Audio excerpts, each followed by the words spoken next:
Repa bagi kita hari ini terambil dari Bilangan pasal 20 ayat 7 sampai dengan 12. Saya akan baca ayat 12 saja. Anak Bapak sekalian akan baca ayat 7 sampai dengan 11. Demikian firman Tuhan. Tetapi Tuhan berfirman kepada Musa dan Harun, "Karena kamu tidak percaya kepadaku dan tidak menghormati kekudusanku di depan mata orang Israel, itulah sebabnya kamu tidak akan membawa jemaah ini masuk ke negeri yang akan kuberikan kepada mereka."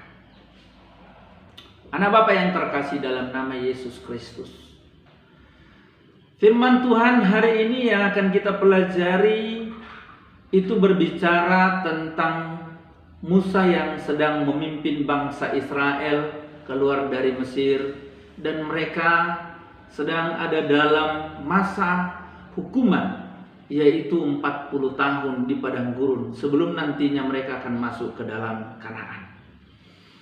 Kita sudah belajar dari banyak ketidaktaatan. Kita masih akan terus belajar dari pribadi-pribadi, dari tokoh-tokoh yang tidak taat dan apa dampaknya bagi mereka, supaya kita tidak jatuh kepada kesalahan yang sama, supaya kita tidak menuai tuaian yang kita sendiri tidak ingin menuainya, namun kita sering melakukan yang menghasilkan tuaian yang seperti itu. Oleh karena itu, anak Bapak sekalian, dalam pembacaan firman Tuhan ini kita belajar dari ketidaktaatan Musa. Yang pertama yang dapat kita lihat adalah siapa itu Musa. Musa adalah anaknya Amram dan Yokebed. Amram dan Yokebed adalah bangsa Israel yang sedang ada dalam perbudakan di Mesir. Mereka lahir di Mesir, besar di Mesir, dan melahirkan anak-anak di Mesir, dan Musa lahir di Mesir. Kemudian Musa adalah bayi yang dilahirkan di masa sulit. Musa lahir di masa genting, di mana pada masa itu Raja Firaun, Raja Mesir, sedang dilanda kegentaran ketakutan melihat pertambahan jumlah daripada penduduk Israel yang sedang mereka perbudak. Mesir mengalami ketakutan, jangan-jangan nanti jumlah mereka menjadi lebih banyak daripada penduduk Mesir, dan akhirnya mereka memberontak, dan Firaun takut mereka akan kalah terhadap Israel. Maka akhirnya Raja Mesir mengeluarkan maklumat supaya semua bidan-bidan yang menolong persalinan daripada perempuan-perempuan yang akan melahirkan, kalau yang lahir itu bayi laki-laki, harus segera dibunuh, dimatikan. Nah, Musa lahir pada masa itu, dan Tuhan menolong supaya Musa tidak dibunuh. Dengan jalan Tuhan membuat bidan-bidan yang menolong persalinan takut untuk melakukan pembunuhan. Nah, akhirnya Musa dibuang ke sungai, dan putri Firaun menemukan Musa dan mengangkatnya menjadi anak.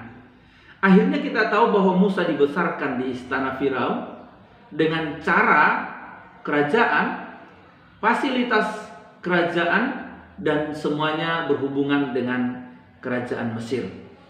Kemudian setelah Musa berumur 40 tahun, Tuhan dengan cara Tuhan membawanya ke padang gurun. Selama 40 tahun di padang gurun dia dididik menjadi seorang gembala yang baik. Setelah 40 tahun di padang gurun, Allah membawanya kembali ke Mesir untuk membebaskan umatnya dari perbudakan. Nah, Musa juga akhirnya kita tahu dan kita kenal sebagai pribadi yang paling panjang sabar. Kiranya dengan apa yang sudah disampaikan, kita mengetahui profilnya Musa dan mengenal Musa dengan baik. Yang kedua yang dapat kita lihat dari pembacaan firman Tuhan ini, yaitu ketidaktaatan Musa kepada perintah Tuhan. Pada ayat 7 sampai dengan yang 11, kita dapat melihat dengan jelas apa yang diperintahkan Tuhan kepada Musa.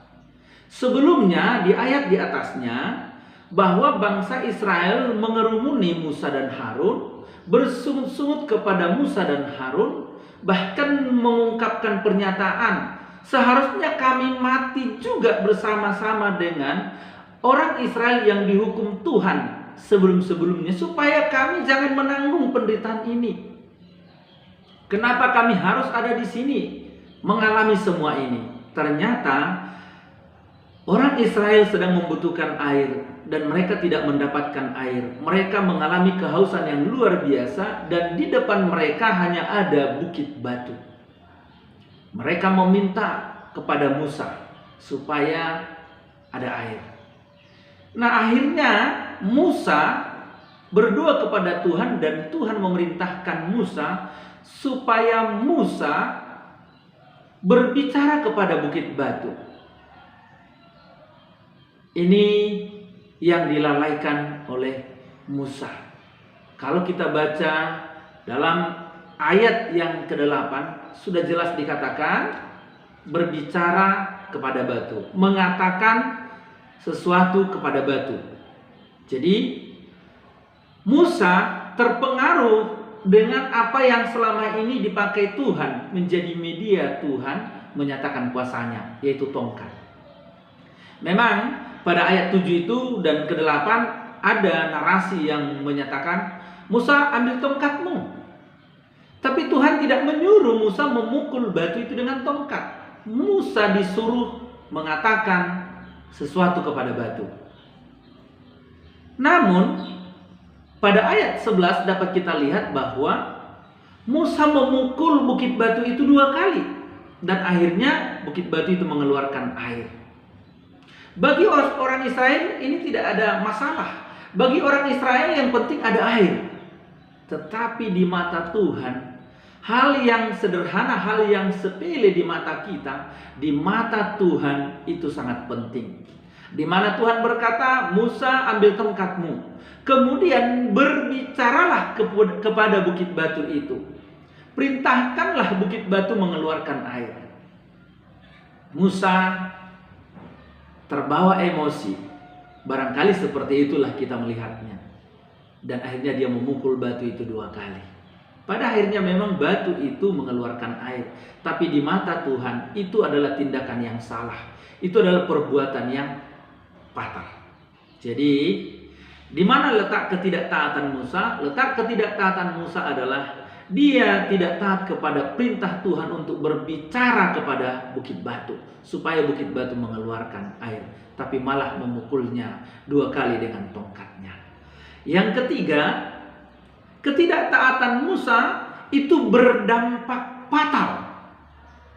Berdampak fatal bagi Musa. Ternyata pada ayat 12, di mata Tuhan tindakan Musa itu adalah bentuk ketidakpercayaannya kepada Tuhan. Seolah-olah kalau Musa hanya berbicara kepada gunung batu, memerintahkan hai batu keluarkan air, seolah-olah air tidak akan keluar. Dia lebih percaya kepada tongkat yang di tangannya daripada Tuhan yang memberi perintah kepadanya. Di mata Tuhan itu adalah bentuk ketidakpercayaannya kepada Tuhan. Kemudian bukan saja ketidakpercayaan, tetapi di mata Tuhan Musa tidak menghormati kekudusan Allah. Betul.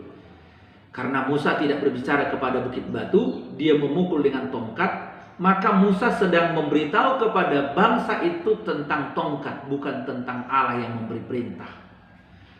Akhirnya nanti kita akan lihat bahwa orang Israel selalu melihat kepada tongkat Musa, bukan kepada Musa, dan bukan kepada Allah yang memberi kuasa atas tongkat dan atas Musa.